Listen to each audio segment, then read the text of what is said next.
A chalk-white limestone shelf sits inside Cave 4 at Qumran, dry as bone, powdering under a ceiling of salt-stiff dust. The rock is rough. The air is still.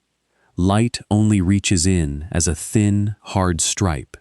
It is the kind of place that preserves what should have vanished. And one of the texts preserved by that world carries a prison account so severe that later readers kept circling around it without fully letting it back into view. By the late 4th and 5th centuries, the book we call Jubilees had fallen outside the canon lines that shaped most Jewish and Latin Christian reading. In the West, it stopped traveling as scripture.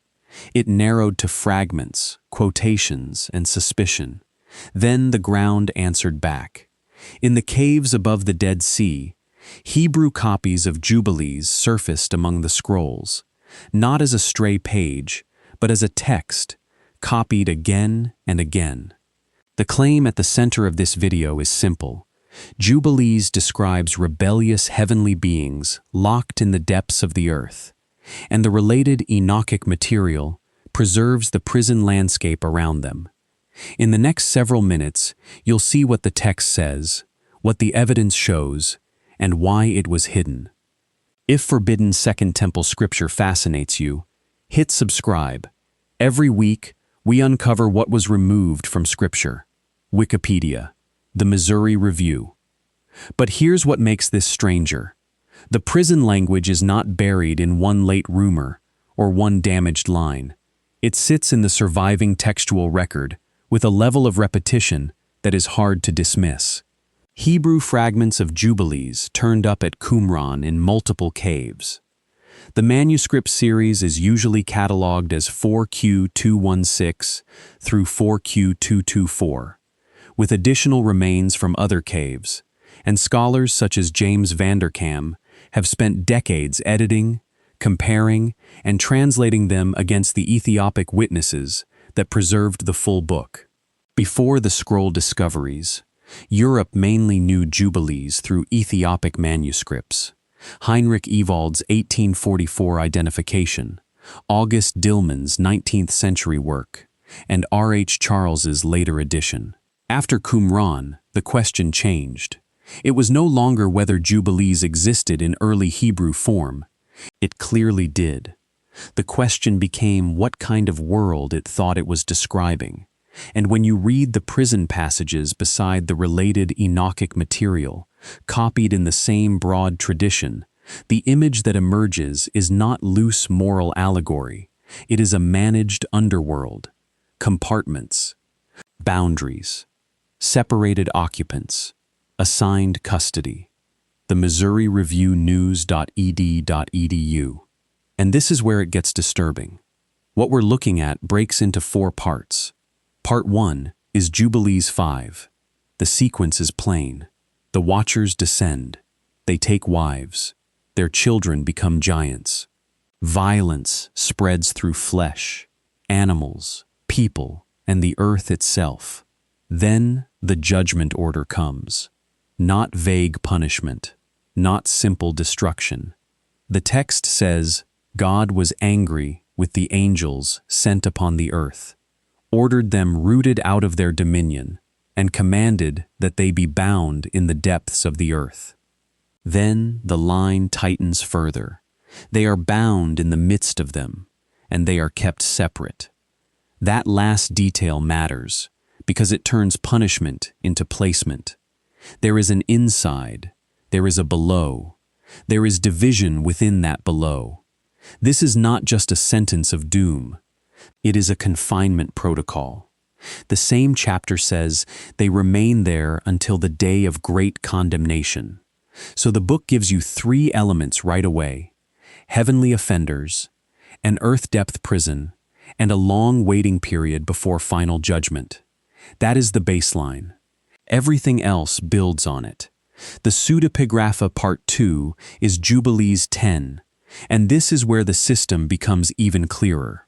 After the flood, Noah prays because unclean spirits are still leading his descendants astray.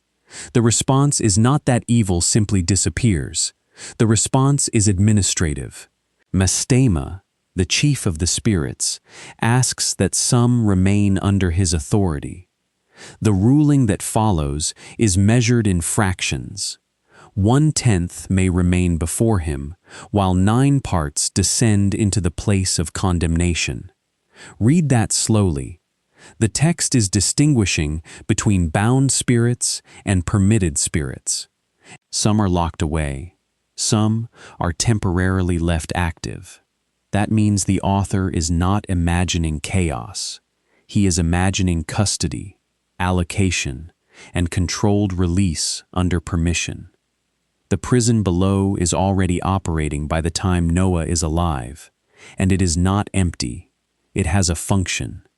It receives prisoners. It separates classes of hostile beings, and it leaves a residue above ground, which explains why the world after the flood is still dangerous in Jubilees, even though the first great judgment has already happened. That is a far more structured cosmology than most summaries admit. www.pseudepigrapha.com. Part 3 is where the landscape comes into focus, and this is why the title points beyond Jubilees alone. In 1 Enoch 21 and 22, a closely related text from the same larger world, Enoch is shown a prison of angels and then a set of enclosed hollows prepared for the dead. Chapter 21 gives the prison line directly, a place of chaos, fire, and restraint where transgressing heavenly beings are bound. The guide identifies it as the prison of the angels.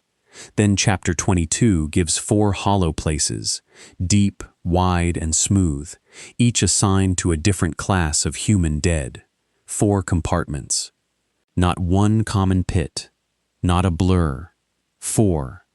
The pattern matches the separation logic already present in Jubilees 5.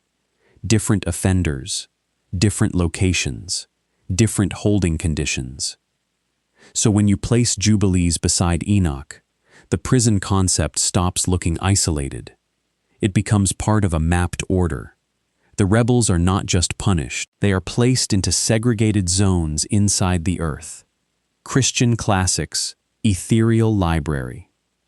The Pseudepigrapha, Part 4, is the 7-fold enclosure people miss because the numbers are spread across adjoining scenes instead of being handed to you in one neat sentence. In 1 Enoch 22, there are 4 hollow places. In 1 Enoch 26 and 27, Enoch is taken to the middle of the earth, where he sees a holy mountain, neighboring heights, 2 deep dry ravines, and then an accursed valley, reserved for judgment. Count the enclosed depressions in the sequence that frames the prison material. 4 hollows, 2 ravines, 1 accursed valley. 7. Not 7 random scenic details. 7 contained earth forms inside a judicial geography. Jubilees provides the locked prisoners. Enoch provides the sealed terrain. And who locked them away? In both texts, the answer is not human kings, not hidden priests, not desert tribes. It is God, acting through obedient angelic authority, imposing restraint on rebellious heavenly beings until appointed judgment. Once you see the parts together, the title stops sounding like loose internet exaggeration and starts sounding like a compressed summary of a much older textual architecture. Christian Classics, Ethereal Library, the Pseudepigrapha, now the modern parallel.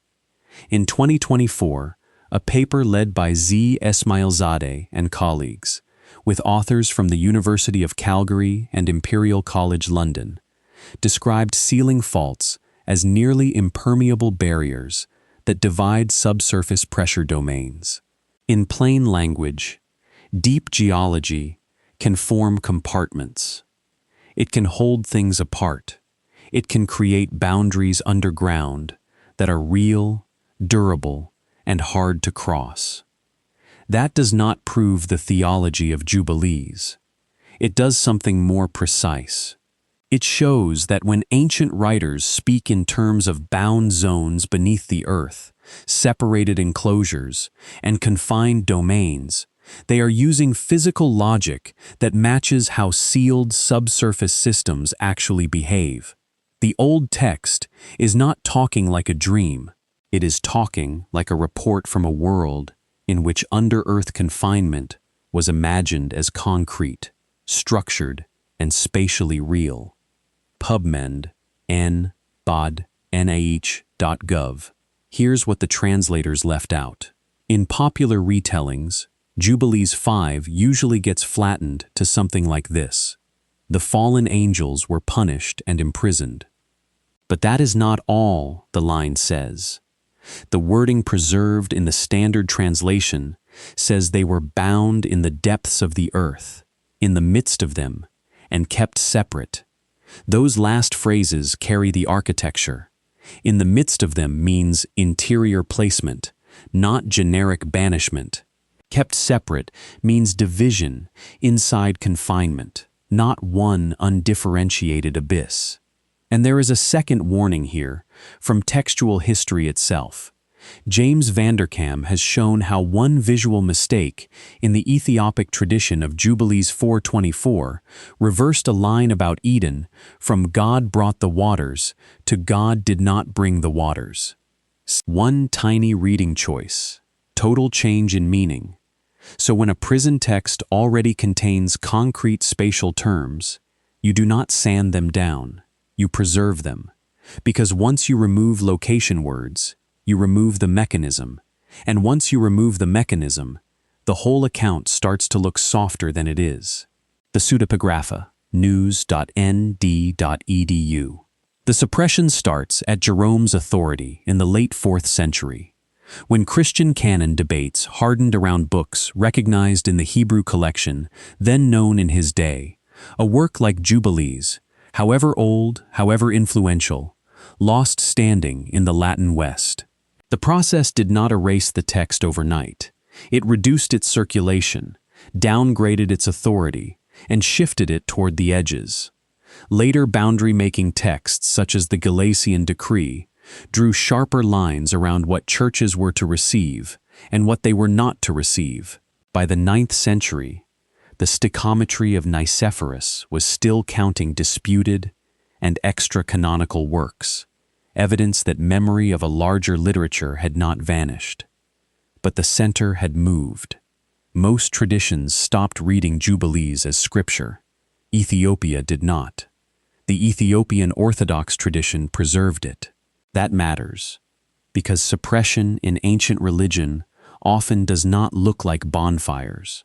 It looks like narrowing, fewer copies, less liturgical use, lower authority, more distance between a text and the people who might have read it as part of the world the Bible assumed. Wikipedia. Wikipedia n.wikipedia. Org. Now, here's where it gets active. In 2020, the Museum of the Bible announced that all 16 of its so-called Dead Sea Scroll fragments were modern forgeries.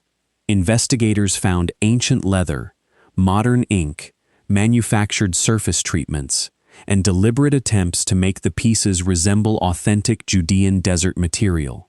The report did more than embarrass a museum. It threw suspicion onto the wider post-2002 market of fragmentary scroll pieces. And that matters for Jubilees and the prison tradition around it, because forged fragments do something very specific to controversial material.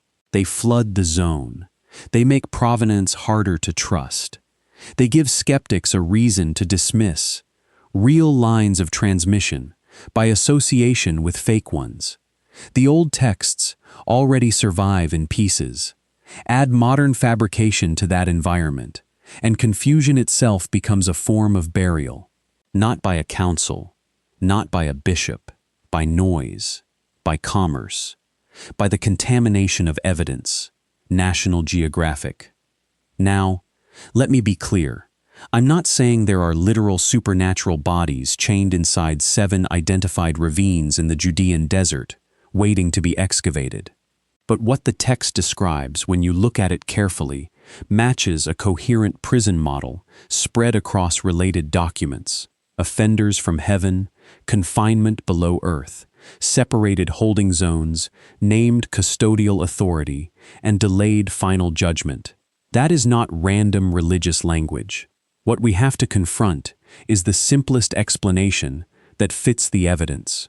If Jubilees says the watchers were bound in the depths of the earth, if Jubilees says they were kept separate, if Jubilees 10 says 9 parts descend into a place of condemnation while only a fraction remain active, if 1 Enoch maps 4 hollows, 2 ravines, and 1 accursed valley around the same judicial world, if Qumran preserved these works in repeated Hebrew copies, then the simplest explanation is that the authors believed they were documenting a real unseen order of confinement, not speaking in vague metaphor. You do not build that much structure around a passing figure of speech. You build it around a claim you expect to be read seriously.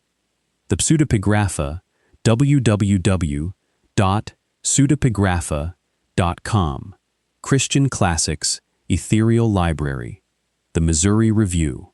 That chalk-white limestone shelf inside Cave 4 at Qumran is still there, still holding its dust, still catching that thin stripe of light. The rock is still rough, the air is still still, and the prison language is still in the record, still below, still separated, exactly the way Jubilees said it would be.